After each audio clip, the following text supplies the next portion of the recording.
muy felices y agradecidos al Señor que nos ha permitido en su gracia congregarnos nuevamente para poder alabarle, adorarle y abrir su bendita palabra. Les invito en esta mañana que puedan abrir sus Biblias en la primera carta de Juan. Primera carta de Juan, el capítulo 1. Seguimos desarrollando el estudio expositivo de las cartas de Juan. Seguiremos en la gracia del Señor con las de Pedro.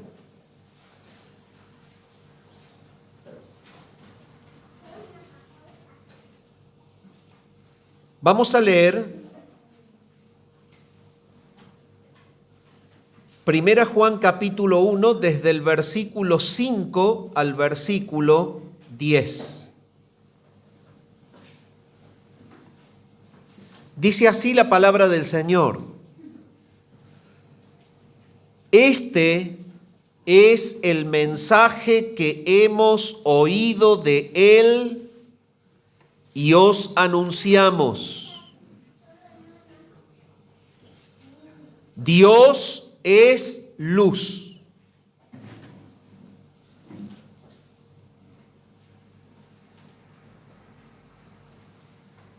Y no hay ningunas tinieblas en Él.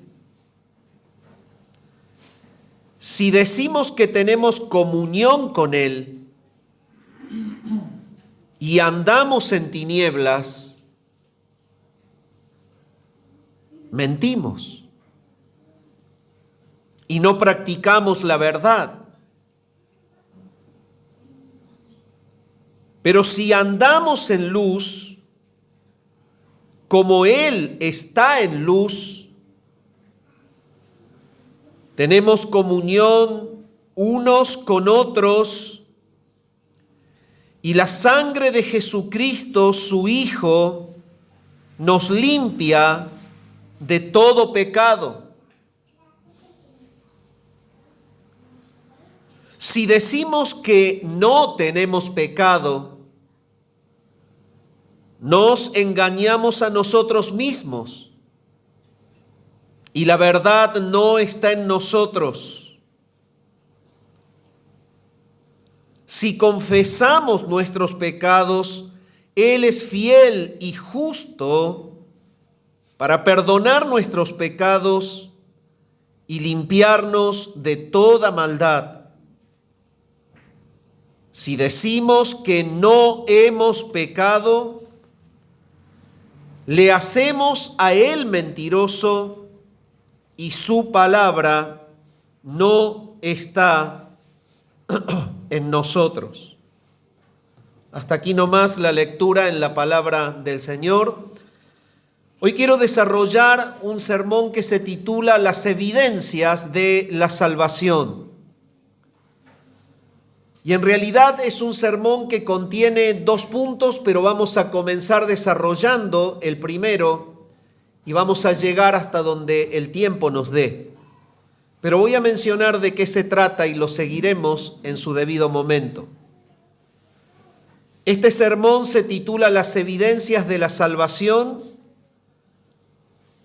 El primer punto es: la salvación se evidencia en una creencia correcta en Dios.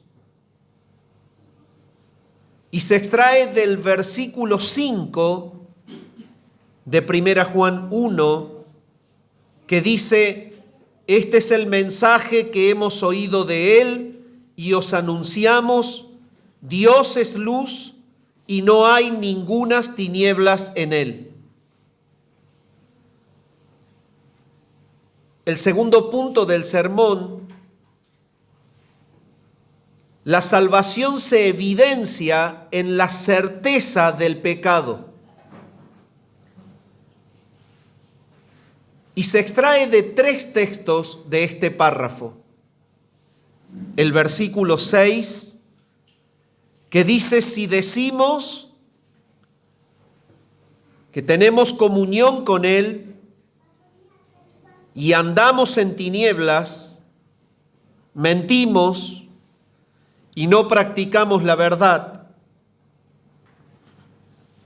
El versículo 8 dice: si decimos que no tenemos pecado, nos engañamos a nosotros mismos y la verdad no está en nosotros.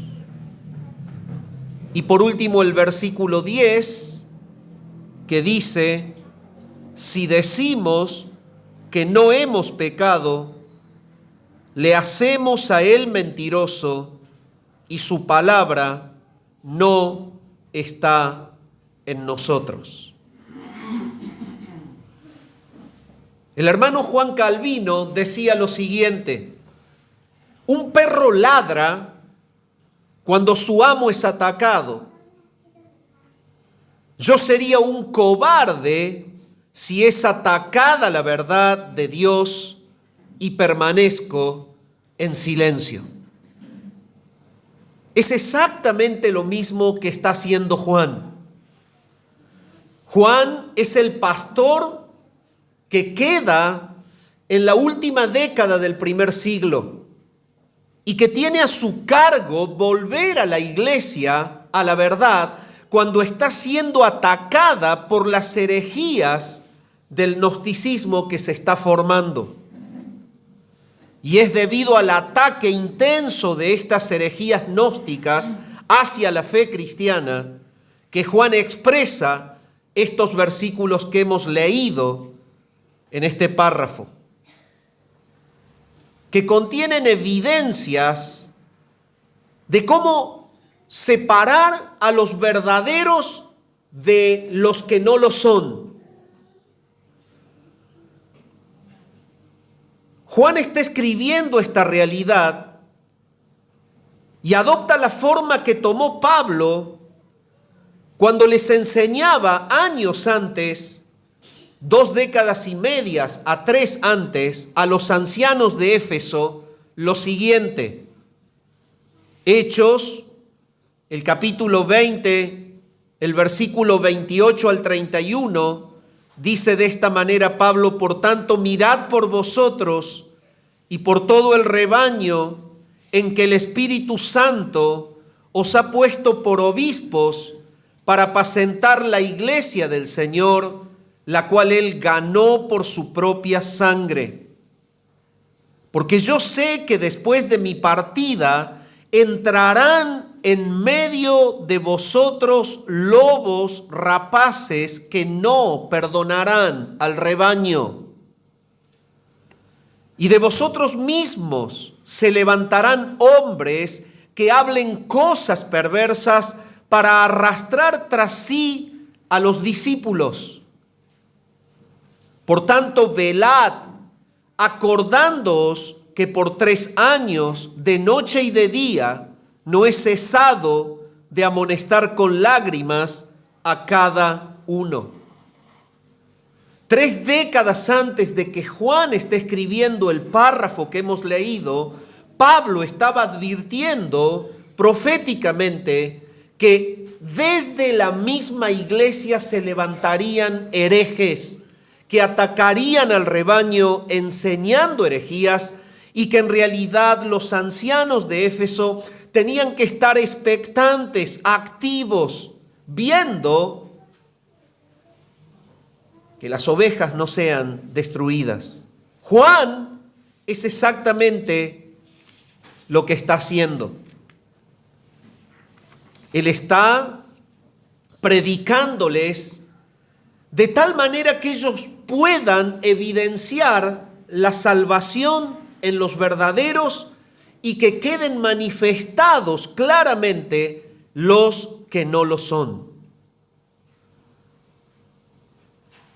Puntualmente el párrafo ataca la creencia equivocada de los gnósticos en relación a su creencia en cuanto a la naturaleza divina y en relación a su creencia en cuanto a la certeza del pecado. Y para entender lo que Juan está diciendo en el párrafo, tenemos que conectar con la creencia gnóstica que dio origen a esta defensa. Los gnósticos cristianos creían que el Señor o que el Ser Supremo no había querido crear el mundo material, sino que su intención siempre había sido crear un mundo espiritual y que por ello había creado seres espirituales. Algunos de los gnósticos que contaminaron a muchos que se llamaban cristianos en las iglesias, pero creían estas doctrinas, nombraban de que había hasta 365 seres espirituales y que de ellos uno, que era Sofía o sabiduría, quiso por sí mismo crear, y que el resultado de ese acto individual de Sofía fue como un aborto el mundo material. Por lo que el mundo que se ve no era resultado de la obra de un Dios todopoderoso, sino de el aborto de un ser espiritual inferior. Eso creían los gnósticos.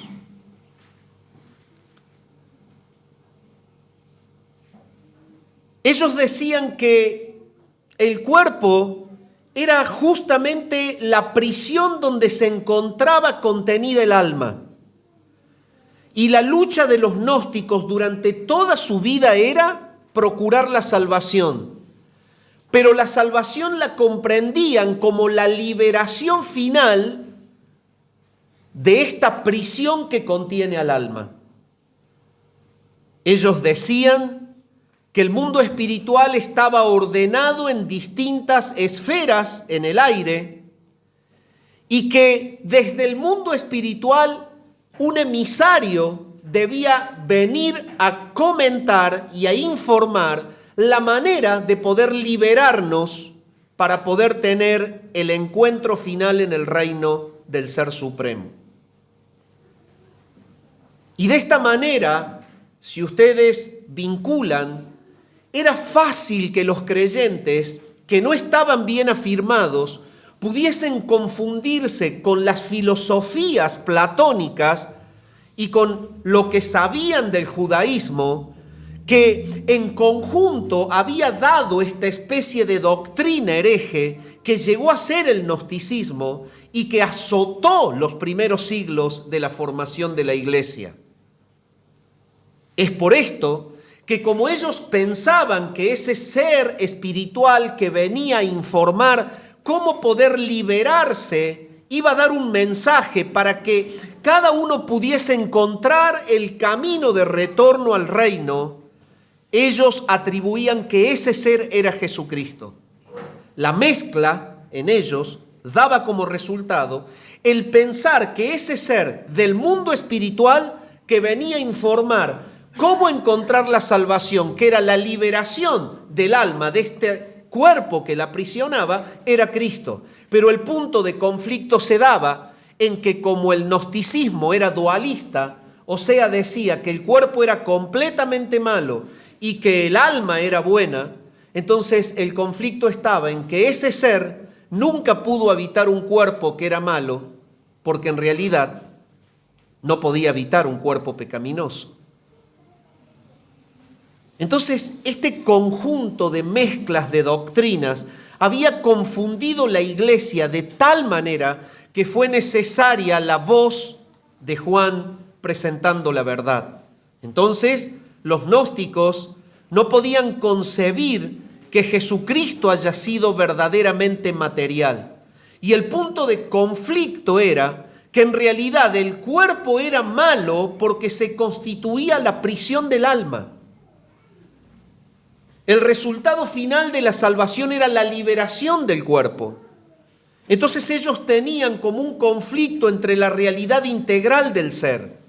No podían observar que el ser era cuerpo y era alma.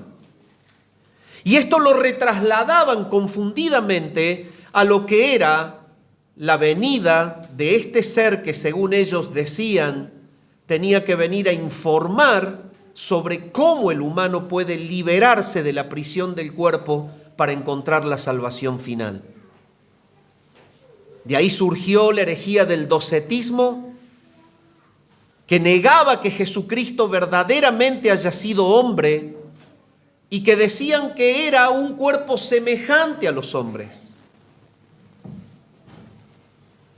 Pero también Juan está atacando en este pasaje no solo la herejía del docetismo, sino también la herejía dualista. Esta realidad de que como el cuerpo era la prisión del alma y era totalmente malo, y el alma era buena, no importaba lo que se hiciese con el cuerpo, porque en realidad no afectaba al alma. Entonces, la herejía gnóstica creaba como una polarización en relación a esto. El gnosticismo generó en algunos el ascetismo, es decir, el castigo del cuerpo, que es malo. Y en otros generó la liberalidad.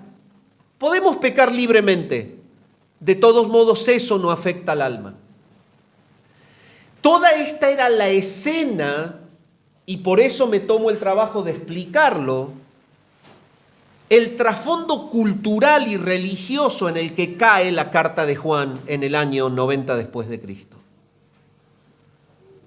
Evidentemente, cuando estamos frente a la expresión que hemos leído, podemos ver que ambas van dirigidas a confrontar esta herejía.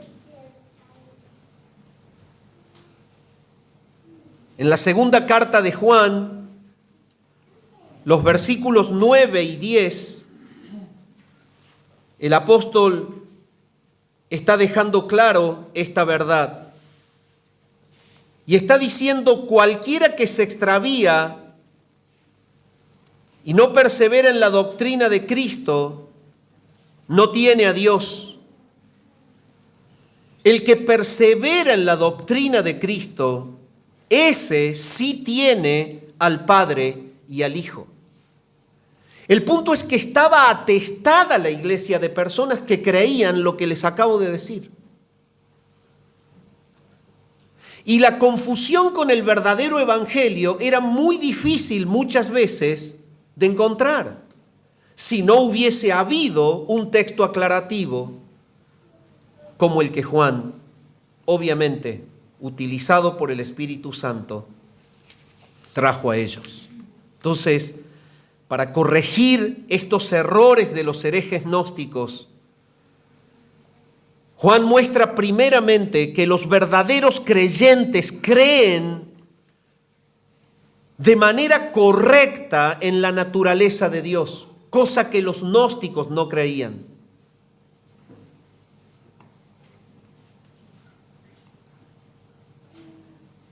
Y es este nuestro primer punto.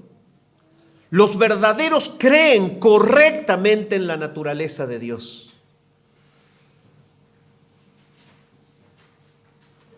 Creen en Dios, tal como Él es. Es imposible ser verdadero hijo de Dios sin tener una fe correcta en ese Dios. Y esto es lo primero que Juan hace para destruir el fundamento del error. Evidentemente que la herejía gnóstica apartaba al creyente de la fe en el verdadero Dios. De hecho, si usted ha seguido la introducción en cuanto a la fe gnóstica, se va a dar cuenta que ellos sostenían, tomado de la filosofía platónica y de otros pensadores griegos, que el Ser Supremo era uno, pero que nunca quiso crear el mundo material, sino que surgieron de él emanaciones.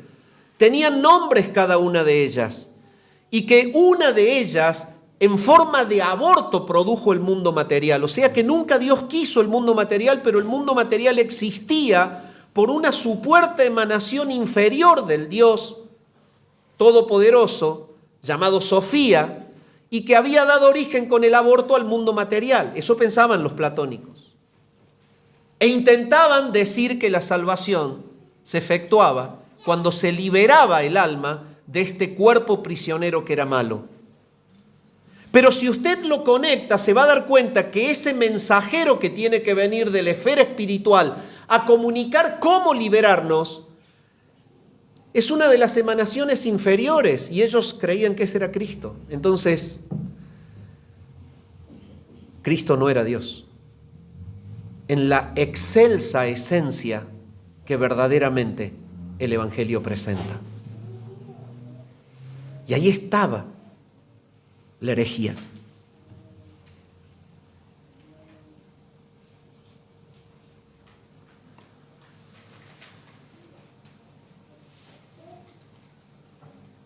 Entonces, ¿qué dice Juan? Este es el mensaje que hemos oído de él.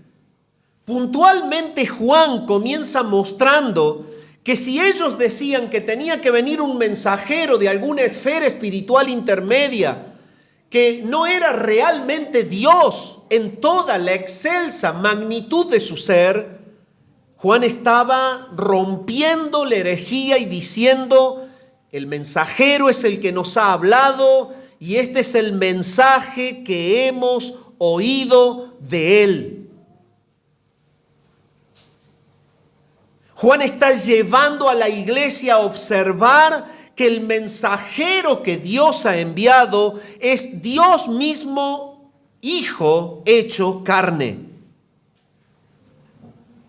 No puede haber un solo cristiano verdadero fuera de esta creencia.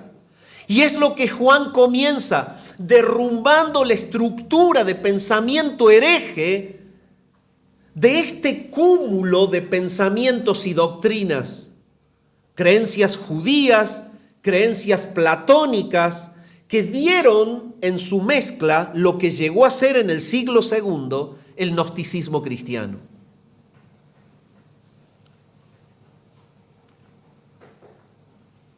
El cimiento que Juan echa es este: hay un mensaje y ese mensaje lo hemos oído de él. Y vuelve Juan a conectar la realidad de la percepción de los sentidos.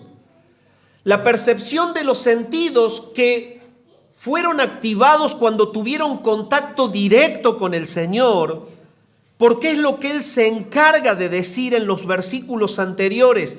Porque la vida fue manifestada y la hemos visto y testificamos y os anunciamos la vida eterna, la cual estaba con el Padre y se nos manifestó. No tiene nada que ver el mensajero que ustedes dicen de un supuesto mundo intermedio, que sabemos que son demonios y que están en el medio, y no tiene nada que ver ese mensajero que ustedes dicen con el Cristo encarnado. Lo hemos podido oír y hemos oído un mensaje que Él nos ha hablado. Por lo tanto, Juan fundamenta que Dios en la persona de Jesucristo es la fuente perfecta de revelación. Y que esto está relacionado con la naturaleza y el carácter de Dios. Dicho de otra forma, Dios ha querido revelarse y lo ha hecho a través de un mensaje claro entregado por una persona visible, palpable, humana, sin dejar de ser divina, que se llamó Jesús. Si usted es tan amable, acompáñeme a la primera carta de Juan, el capítulo 5 y el versículo 20. Primera Juan, el capítulo 5 y el versículo 20. Dice: pero sabemos que el Hijo de Dios ha venido y nos ha dado entendimiento para conocer al que es verdadero. Y estamos en el verdadero, en su Hijo Jesucristo. Este es el verdadero Dios y la vida eterna.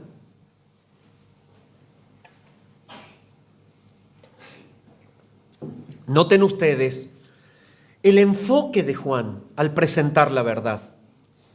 Está rompiendo la mentira gnóstica, la cual quería llevar a los creyentes a pensar que de algún ser inferior en calidad podría llegar un mensaje que iluminara a las almas prisioneras contenidas en los maléficos cuerpos para que encuentren la salvación final, que era el contacto con Dios.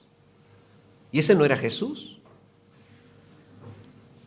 Juan mismo en la primera carta, el capítulo 5 y el versículo 20, habla de que el conocimiento, el saber, está justamente en este mensaje de Dios que lo ha dado Cristo. Sabemos que el Hijo de Dios ha venido y nos ha dado entendimiento. Este es el camino de la iluminación. El camino de la iluminación para que las almas encuentren la salvación solo proviene de Dios en la persona del Hijo. Sin dejar de creer que el Hijo es Dios. Por eso dice Juan, nos ha dado entendimiento para conocer al que es verdadero, no al que ustedes dicen, no a ese supuesto espíritu de calidad inferior, a la altura de Sofía, que abortó y de su aborto está el mundo. Qué ridiculez, ¿no? Pero lo creían.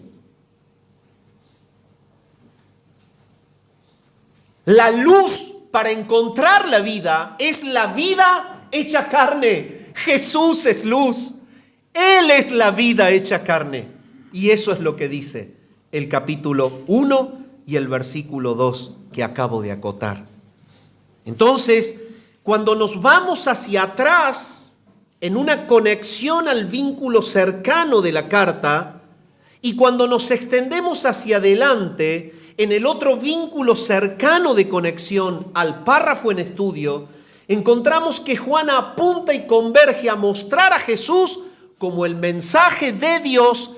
Él es el único que puede iluminar para que los hombres sean salvos. Y es por eso que en este párrafo, en el texto central, dice esto: este es el mensaje que hemos oído de él. ¿Y cuál era el mensaje? El mensaje es que Dios es luz. Juan es el escritor que revela la naturaleza de Dios. En este caso dice, Dios es luz. Y si usted lo desglosa en el griego, se va a dar cuenta que está hablando de una constitución interna, pero que está hablando también de la aplicación de su carácter en relación a la salvación. Significa que Él es luz y significa cómo Él aplica esa luz. Por ejemplo, el mismo Juan, en el Evangelio de Juan, el capítulo 4 y el versículo 24, dice, Dios es espíritu. Si hay algo que le apasionó a Juan es revelar quién es Dios, y lo hace tanto en el Evangelio como en las cartas, y siempre muestra que Jesús es Dios. En el Evangelio lo dice en el capítulo 1, el Verbo era Dios. En las cartas lo acabamos de leer, este es el verdadero Dios. ¿Por qué? Porque Juan escribe en medio de una guerra gnóstica, en donde Jesucristo no es tomado como Dios, ni es respetado como tal, ni es creído como tal. Entonces, ¿cuál es la primera evidencia que Juan le da a la iglesia de los verdaderos creyentes? El verdadero creyente cree en Dios tal cual como es Dios. Y cuando hay una distorsión en la creencia de una persona en relación a la persona de Dios, ese no puede haber nacido de Dios. Y esa es la evidencia para identificar al verdadero del que no lo es. Dios es luz. Es una expresión que es más compleja que las otras dos que acabo de mencionar.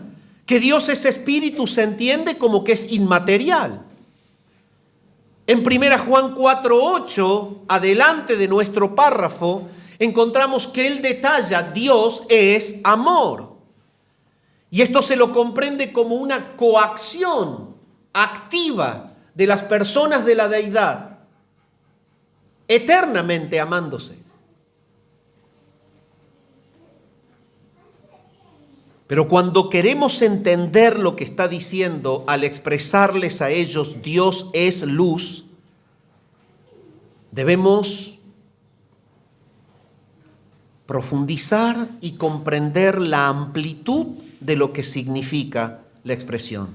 En primer lugar, significa que Él es luz en su esencia constitutiva. Si es tan amable, acompáñeme al Salmo 104, 1 y 2.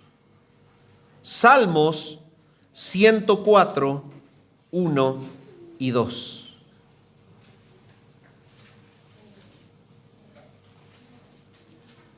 Bendice, alma mía, a Jehová. Jehová, Dios mío, mucho te has engrandecido. Te has vestido de gloria y de magnificencia.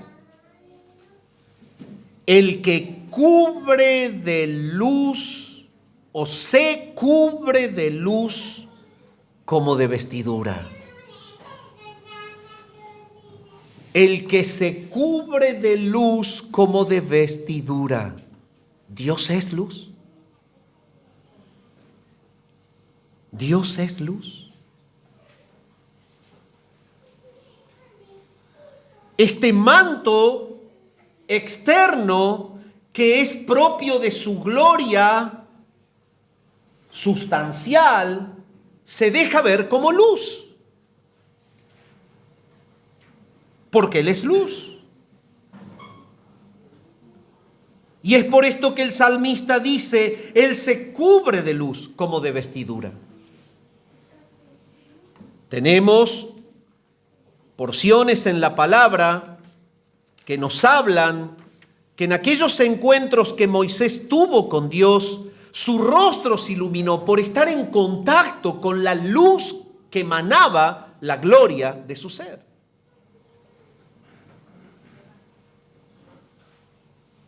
Si es tan amable, acompáñeme a Isaías, el capítulo 60.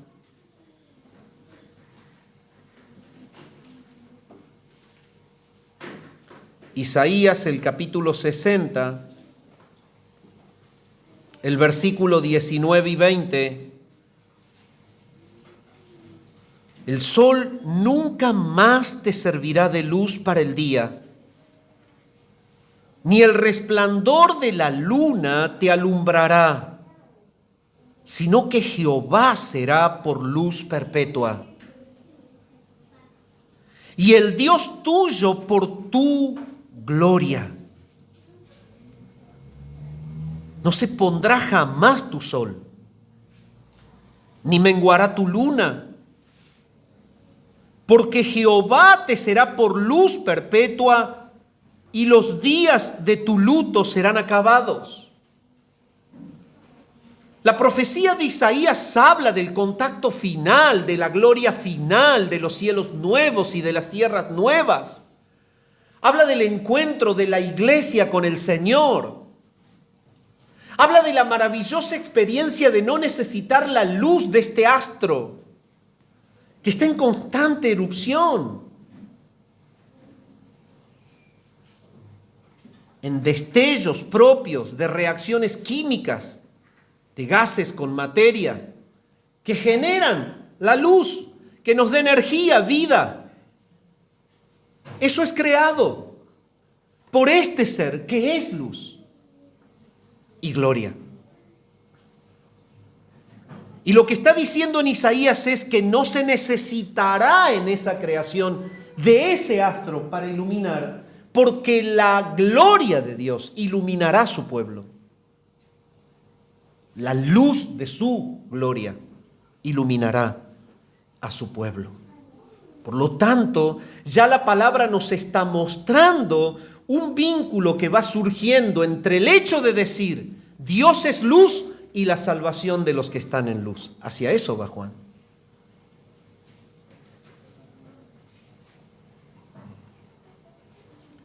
Porque el pecado de ellos es la herejía de creer que se podían salvar liberándose del cuerpo.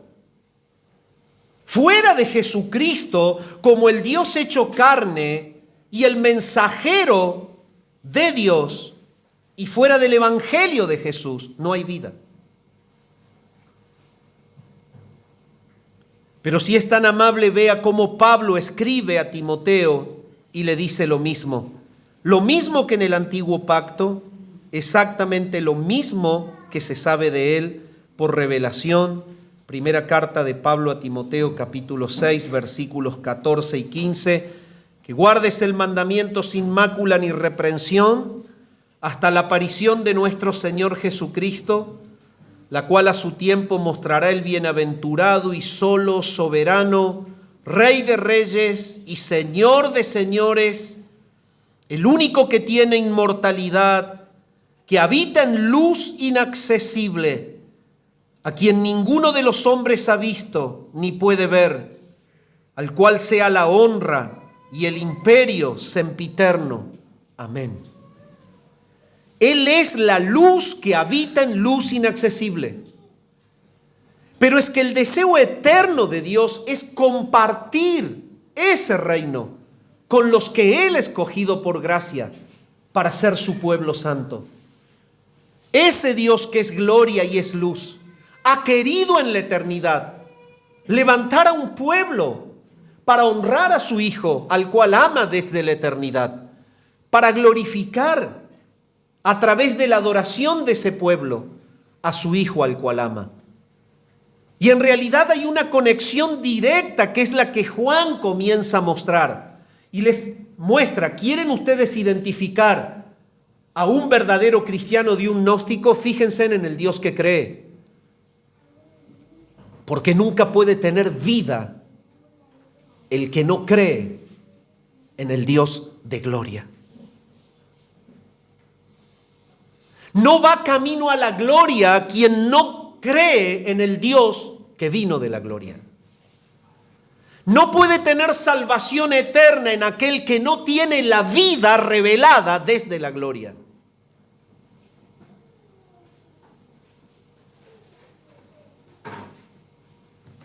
Qué tremenda expresión la de Juan, Dios es luz. ¿Están esperando algún mensajero que venga a encender una lamparita de aceite con algún mensaje distinto al que Él ha dado por Cristo?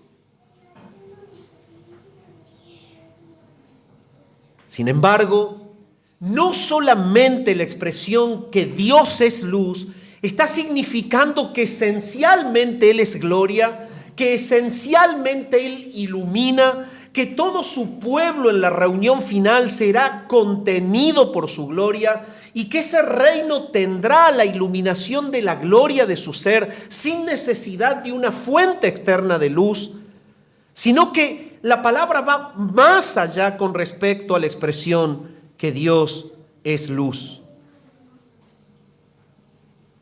No es solamente una esencia de luz, Él es la fuente de luz. Y es esa fuente de luz que alumbra al verdadero creyente. Salmos 27:1, si es tan amable, puede leerlo usted. Dios en su luz esencial ha querido iluminar a los que Él ha escogido para que habiten en luz. Salmos 27:1 dice, Jehová es mi luz y mi salvación. ¿De quién temeré? Jehová es la fortaleza de mi vida. ¿De quién he de atemorizarme? La palabra está mostrando de que el hecho de que Dios sea luz habla de que Él ilumina a los que son de Él. Y ese es el punto que Juan está mostrando para cubrir a la iglesia y enseñarles cómo identificar a los que están contaminados con el gnosticismo, con un mensaje que confunde, que tiene aspectos parecidos, pero que en la raíz profunda es herético, es pecaminoso, es hereje. Es negar la deidad de Jesús. Es creer en un ser inferior y negar que Él sea Dios. Es procurar tener iluminación para encontrar la salvación por otro camino que no sea Jesús. Y lo único que estaban haciendo es caminar hacia la perdición, los que creían esto. En el Evangelio de Juan, el capítulo 1 y el versículo 9, el apóstol está mostrando que esa es la luz verdadera que ilumina. Este Dios, que es luz en esencia, es el Dios que ha comunicado su luz para iluminar a los suyos. Juan capítulo 1, versículo 9 dice: aquella luz verdadera que alumbra a todo hombre venía a este mundo.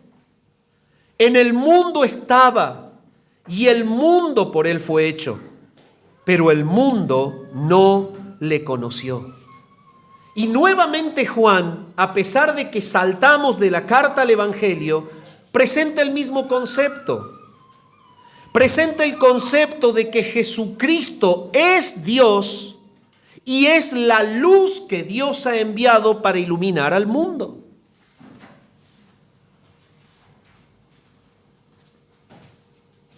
Aquella luz verdadera que alumbra a todo hombre venía a este mundo. En el mundo estaba y el mundo por él fue hecho. Vuelve a presentarlo como el creador en un cuerpo de carne, con la función de ser la luz del pueblo santo que se debe salvar, la luz de los perdidos, la luz que ilumina a los que están en tinieblas. Y esto es lo que les dice Juan. Este es el mensaje que hemos oído. El mensajero ya vino. El mensajero ya vino. No debemos esperar a nadie más. Es más, el mensajero es la luz y es Dios, porque Dios es luz. Y es este el sentido de Juan, la defensa del evangelio verdadero frente a la mentira del gnosticismo. La naturaleza divina del Verbo, como el Dios glorioso hecho carne, quien nos revela a Dios y a su gloria eterna. Es exactamente lo mismo que el mismo Cristo planificó cuando estuvo en la carne. Mostrar que Él era el Dios de la gloria. Él vino de la gloria y arrojaba su luz a los perdidos, diciéndoles que el camino de la salvación era Él, no otra persona. Es Dios mismo, hecho carne, salvando a su pueblo en la persona del Hijo. Eso es el Evangelio. Si usted es tan amable, véalo en San Mateo capítulo 17, el versículo 2. San Mateo 17, el versículo 2. Y voy a leer desde el versículo 1 para conectar la idea. Dice: 6 días después, Jesús tomó a Pedro, a Jacobo y a Juan, su hermano, y los llevó aparte a un monte alto y se transfiguró delante de ellos. Y resplandeció su rostro como el sol, y sus vestidos se hicieron blancos como la luz. Este es el escenario. Es Jesús, el Dios hecho carne, habitando en un cuerpo de carne. Pero en ese momento íntimo con Pedro, Jacobo y Juan, que lo ve y que después lo dice, evidentemente está traspasándose de la materia a la gloria, mutándose de la materia a la gloria sin ningún tipo de esfuerzo, como lo hizo cuando atravesó la pared y los suyos estaban reunidos. Pero luego de que atravesó la pared de manera espiritual, se hizo carne y pidió un pez con pan y los comió para que sientan el ruido de sus mandíbulas. Y lo tragó para que sientan cuando él tragaba. Y se hizo carne. Ese es Jesús. No es un mensajero a la altura de Sofía, es Dios hecho carne. Dios es luz. Dios es luz. Ese es el mensaje que hemos oído de Él. Y les anunciamos, Dios es luz. Eso es lo que el Señor les quiso mostrar, pero sin embargo, la palabra muestra que esta luz propia, esencial de Dios, es la que Él comunica para que los perdidos lleguen a Él. Sea amable y busque 2 Corintios capítulo 4, el versículo 4 al 6. Segunda carta de Pablo a los Corintios, el capítulo 4 y el versículo 4 al 6.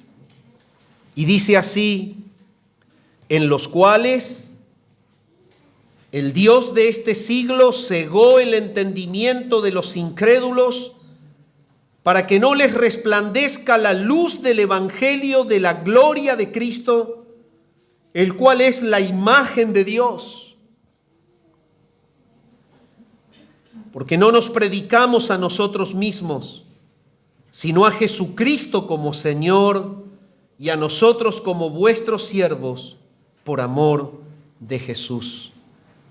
Evidentemente, el Dios eterno ha querido mostrar su gloria en la persona de su Hijo y ha mostrado que Él es el Salvador de los hombres. Es por eso que Juan dice que Él es la luz que ilumina a toda criatura, a todo hombre, pero que ellos no quisieron creer en Él. Y de esta manera vamos comprendiendo cómo se vincula el concepto entre ser luz esencial, pero en ser la luz aplicada para la vida.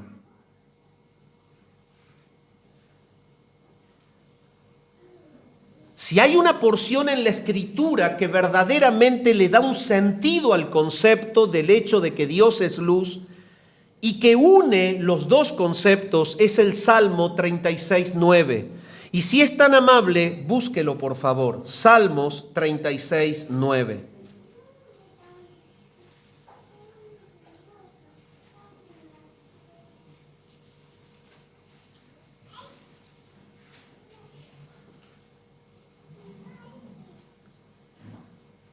Porque contigo está el manantial de la vida. En tu luz veremos la luz. En la poesía hebrea este es un paralelismo sintético, es una manera de escribir, la cual está mostrando a través de una frase la explicación de la otra. Pueden ser reemplazados en las líneas y el sentido es el mismo. Por lo tanto, está diciendo lo siguiente: porque contigo está el manantial de la vida, en tu luz veremos la luz. No hay forma de poder tener vida fuera de la luz de Dios. Si Dios no ilumina al pecador, jamás tendrá vida. Y lo que ha querido hacer el escritor es mostrar que ese es el Dios que ilumina a los verdaderos para salvación. Y que si no se cree en ese Dios, que es Jesucristo, que es gloria en sí mismo porque es Dios hecho carne, nunca se podrá llegar a la salvación. El salmista dice: está el manantial de la vida contigo. Juan dice: Él es el que ha venido del Padre. Se nos manifestó la vida. La vida se ha hecho carne, la hemos visto. Ahora les dice a los que están allí, confundidos por el gnosticismo, Dios es luz. Ese es el mensaje que hemos oído de Él.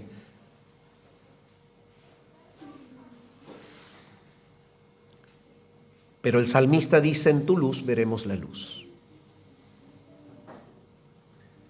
No hay forma de poder ser salvo. No hay manera de poder tener entrada en la gloria final fuera de Jesús. Esa es la luz de Dios, la única que ilumina, la única que salva, el único camino para volver al Padre.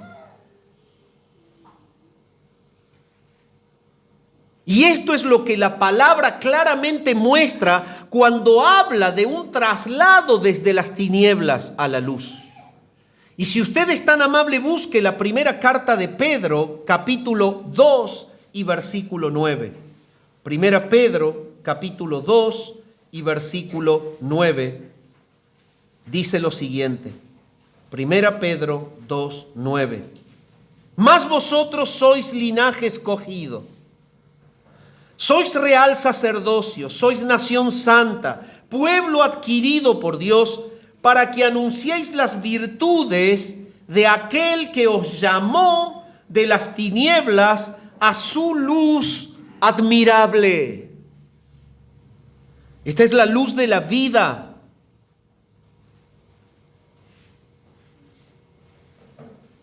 Dios ha llamado a los suyos a través de la regeneración del Espíritu Santo, con un llamado eficaz y verdadero a los que Él quiere salvar.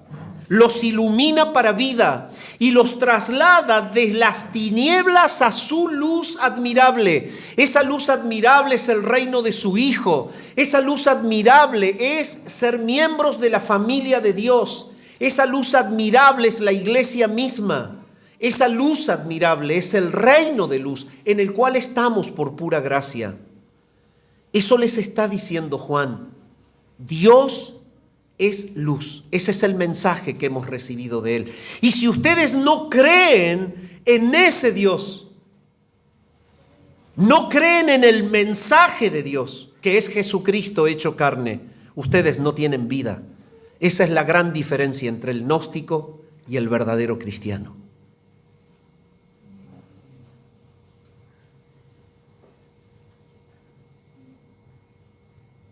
Entonces lo que Juan quiso decir es que Dios, que es la fuente de la luz verdadera, la da a los creyentes en la forma de vida eterna, a través de su Hijo Jesucristo, quien es la luz encarnada.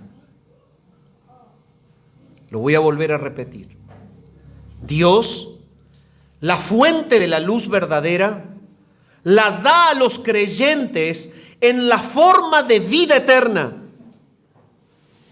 a través de su Hijo, quien es la luz encarnada.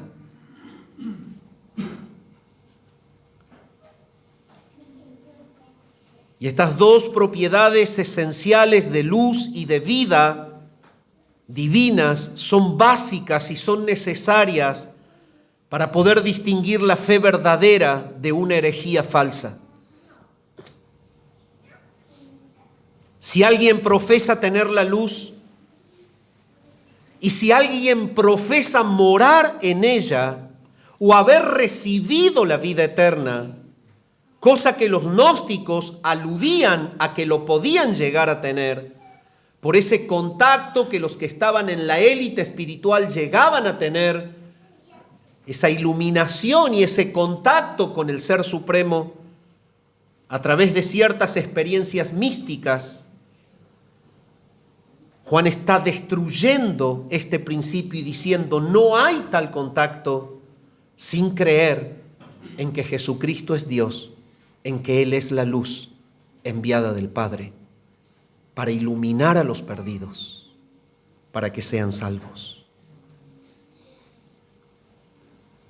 Entonces, el que profesa tener luz, el que dice morar en la luz, el que dice haber recibido la vida eterna, debe mostrar evidencia de esa vida espiritual por su devoción tanto a la verdad como a la justicia.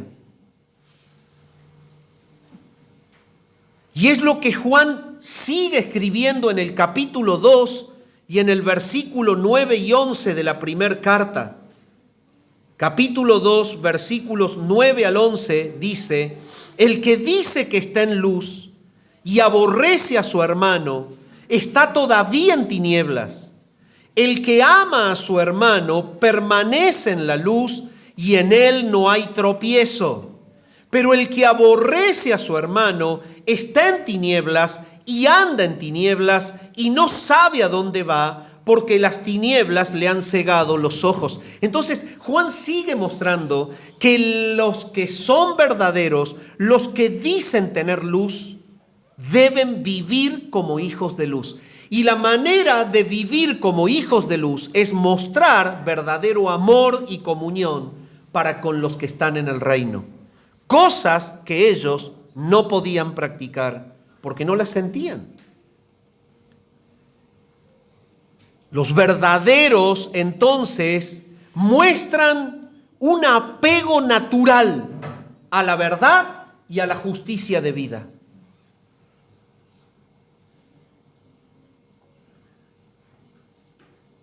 Y quisiera hacer un alto aquí, mi amado hermano.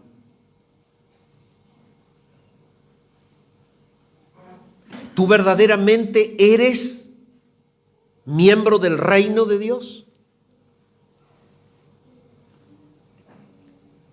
¿La persona que está en el auditorio es verdaderamente un miembro del reino de Dios? La membresía en el reino de Dios lo manifiesta exclusivamente una vida piadosa que manifiesta la verdad y la justicia. Si la verdad y la justicia están ausentes de la vida práctica de alguien, esa persona, diga lo que diga, piense lo que piense, no posee vida eterna.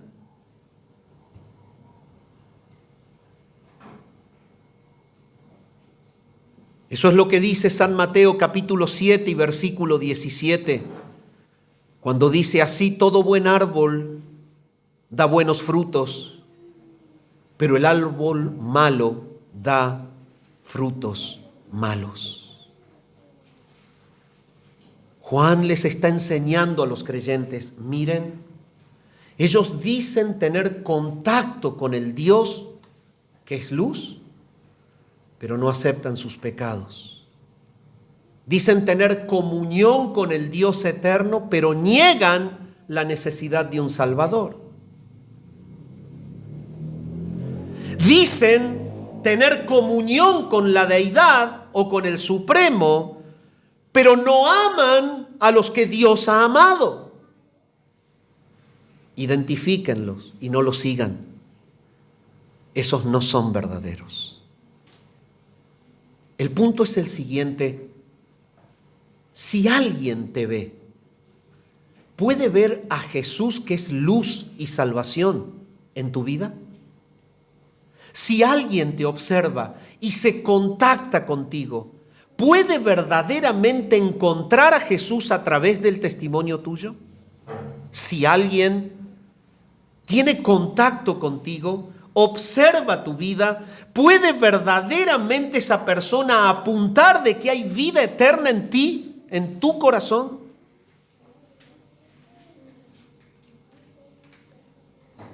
Y es por eso que por más que se esforzaban por mostrar que estaban en contacto con Dios, no podían experimentar el arrepentimiento, por eso negaban el pecado.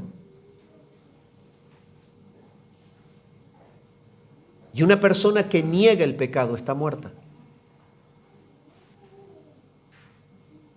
Es más, está totalmente sin necesidad de un Salvador.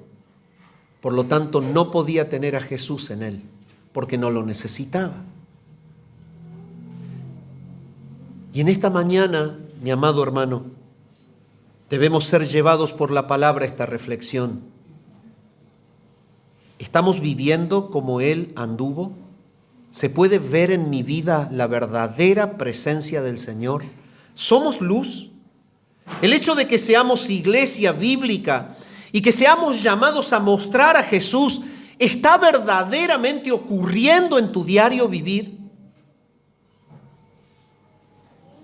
Vuelvo a repetir la frase: si la verdad y la justicia están ausentes de la vida práctica de alguien, esa persona, diga lo que diga, piense lo que piense, no posee vida eterna. No la tiene.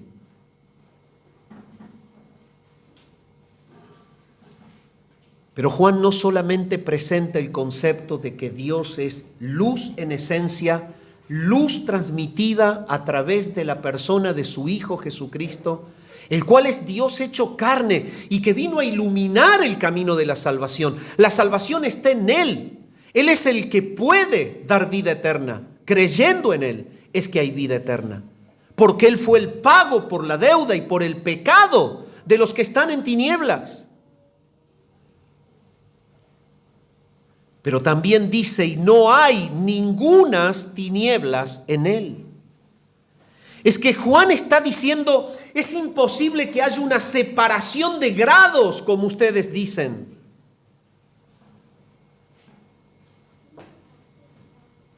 Si lo que ustedes dicen es que hay un supremo y que hay otros espíritus inferiores, y que de uno de ellos en el intento de crear como un aborto surgió el mundo, una tal Sofía, sabiduría en griego. Ese escalafón interior habla de una contaminación, habla de algo pecaminoso, fallido, errado. Juan dice, Dios es luz y no hay tinieblas en Él.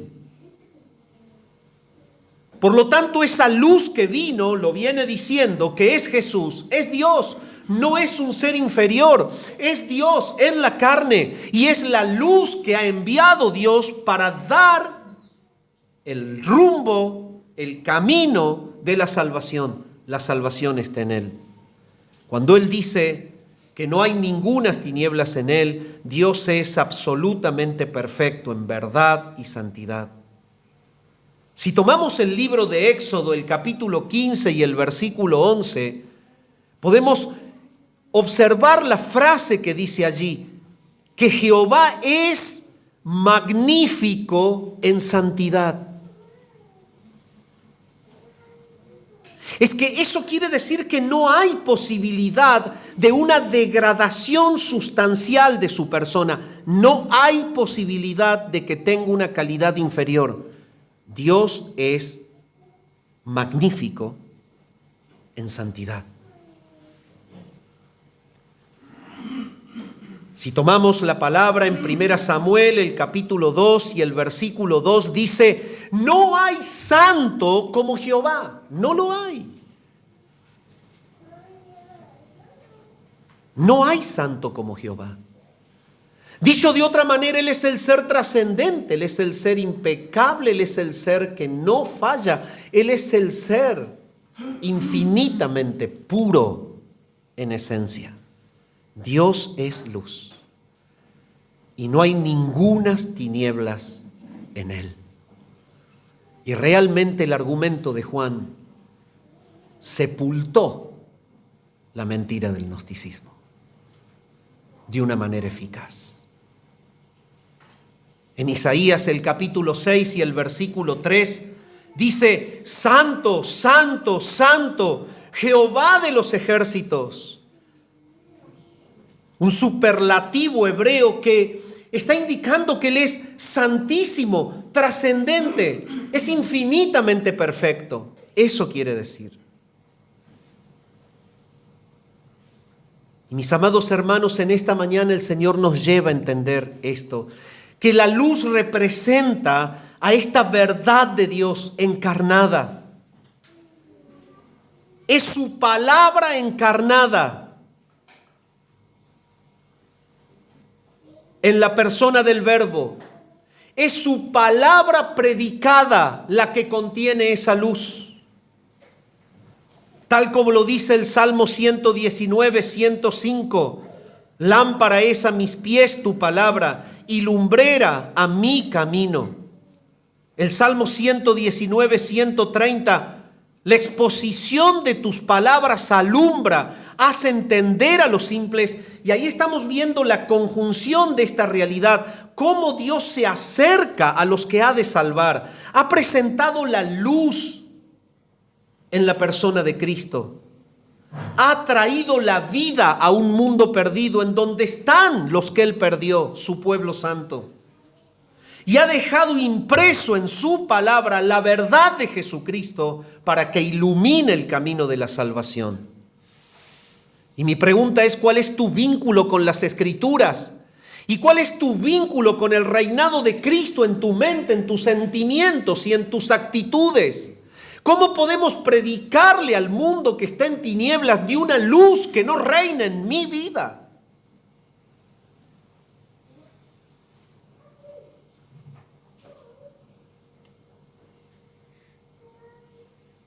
En segundo lugar, esa luz, la luz de Dios, está vinculada con la virtud y la conducta moral.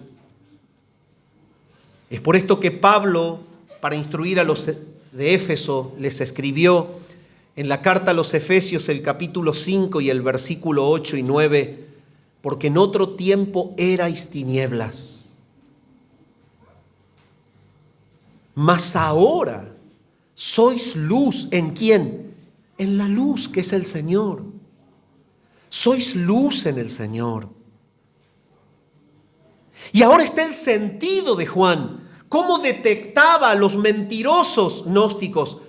Ellos no andan como hijos de luz. ¿Por qué? Porque no son hijos. Y porque no son hijos, no están en la luz. Y por eso es que no andan como hijos de luz. Andan en la mentira, predicando lo que Dios no ha predicado. Vuelvan al mensaje del Evangelio, concéntrense en Jesús, entiendan que el señorío de Cristo en sus vidas es lo que hace irradiar la luz que Dios usa para iluminar a otros. Prediquen a Cristo por medio de la palabra, pero vivan a Cristo para sellar, para mostrar la evidencia de la palabra en ustedes. Pablo les dice a los de Éfeso, andad como hijos de luz. Y les dice abajo la manera, porque el fruto del Espíritu, esto significa, porque la manera evidente de que tenés vida, esto es el fruto del Espíritu.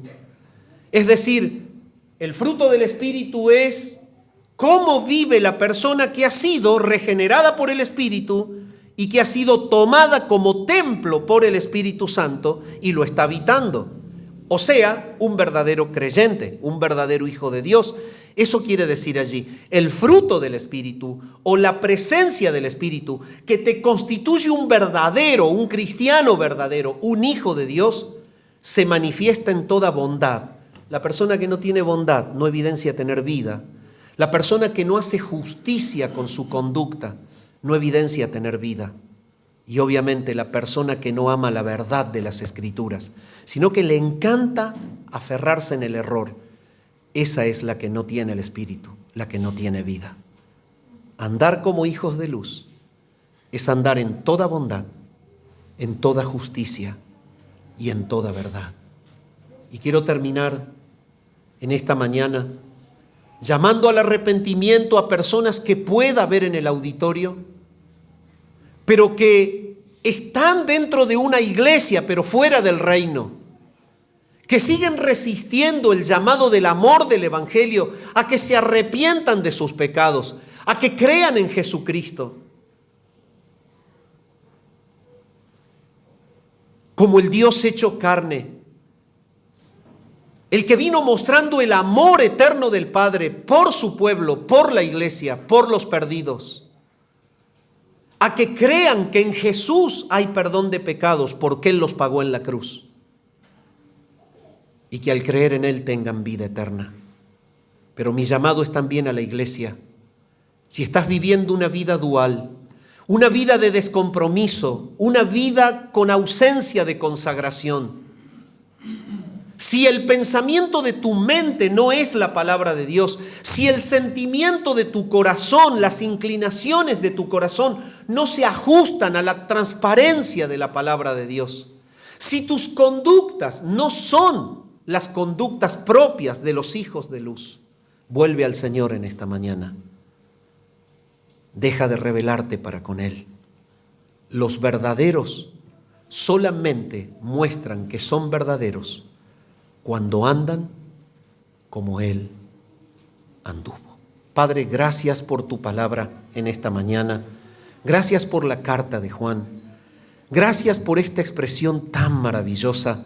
Dios es luz y no hay ninguna tiniebla en Él.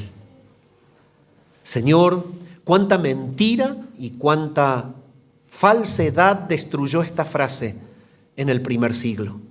Y lo hace también hoy. Oh Señor, si estamos llenos de ti, no podemos vivir en tinieblas. Y te clamamos que este sea el impacto en el corazón de cada hijo tuyo. Que si predicamos a Cristo y que si decimos estar en la luz, vivamos fuera de las tinieblas. Vivamos como hijos de luz. Glorifícate en tu pueblo en este lugar. Usa la iglesia para la gloria de tu nombre, para llevar la luz del Evangelio a todas Sierras Chicas y al mundo entero para la gloria tuya. Oramos al Padre en el nombre de Jesús. Amén.